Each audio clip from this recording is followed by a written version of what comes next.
waiting for Brian to get shot over the cab when he shot it.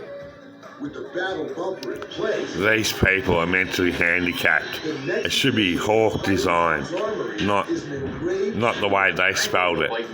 This guy here, he's spastic. Look at the way he spelled it. He's just a dickhead. No thanks. This show, no, I don't think the Mate TV should want it. I think they should cancel it. It's just garbage. This show's nothing but crap. Throw it in the bin. Don't even watch this rubbish. That's all I have to say and say either. I'm right now, but I do have a few for you to look at. Oh, dang. Yeah. I'm starting to really connect with Kenny's Viking theme. His helmet and sword are pretty cool. This is going to be used on the grill, and then I've got some axes that I'm going to cut out later. Oh, sick. What do you think? Do I look Viking? If you could dye your beard a little bit more red. I can't do that. Well, maybe with the blood of the innocent, it'll turn red. There comes a time in every man's life when he realizes he should have been born a Viking. Today, I am that man. You, heathen! Back to work. Are ye accomplishing tasks? Not yet. Brian, what is this odd blue sled you're working on? The Hellcat. Hellcat! Quentin, what are you putting in your pocket? Are you stealing from me? I have a mistress named Hellcat. Yeah. Yes. She's ferocious. And unbearable at times. Josh Moe, not in the shop. Indeed, I will honor my king's good word and stop picking on my fellows. Into the wild we go.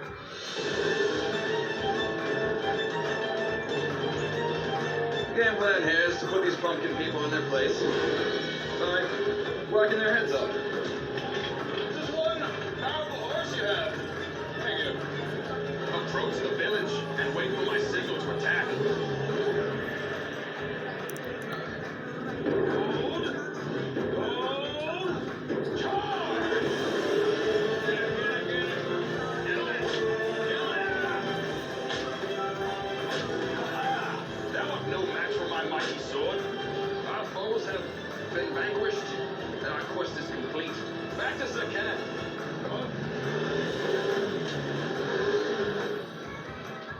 You know, the only thing we're missing, Sir Rod, is fair maidens to rejoice about our victories. Drink some grog now. while half of the hot crew charges ahead on the Viking hog, Kenny's checking in on the steam project. When's the last time you think this thing was used, man?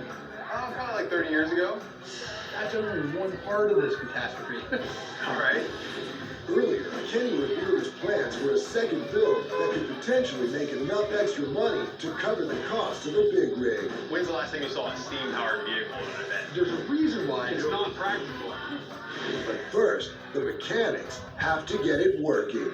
It looks like somebody had a good idea and really started, but they never really finished or actually pumped anything up. The mechanics of modern steam engines haven't changed much from their antique predecessors. First, the fuel, in this case kerosene, is burned to create fire. The fire heats a boiler full of water to produce steam, which is piped into a piston chamber in the engine. As the steam fills up the chamber, it forces the piston to move, which in turn releases the steam out an exhaust pipe. There's just a lot of stuff here that I have absolutely no idea what it does at the moment. Just got to be safe about it. One little thing goes wrong, I mean, you guys could be burned to death. There's a lot of dangers when it comes to building a steam-powered vehicle. Number one, it's incredibly hot. So you have to be very careful in how you insulate everything because it can burn you to death. And number two, the steam has a lot of pressure. If you don't have everything just right, the whole thing can blow up in your face. The other problem is, this is all one of a kind. Some guy built this in his garage. Like, it's not like we can go to get parts. If we break something, it's done. Yeah. How about we start with the burner, right? Make sure that it's working and functioning properly. Then we turn our attention to the boiler, right? We pressure test the boiler, make sure that it's working. This is steam, man. It's extremely intimidating. I have just a general idea of basic plumbing and have to make this total custom work. This is a nightmare.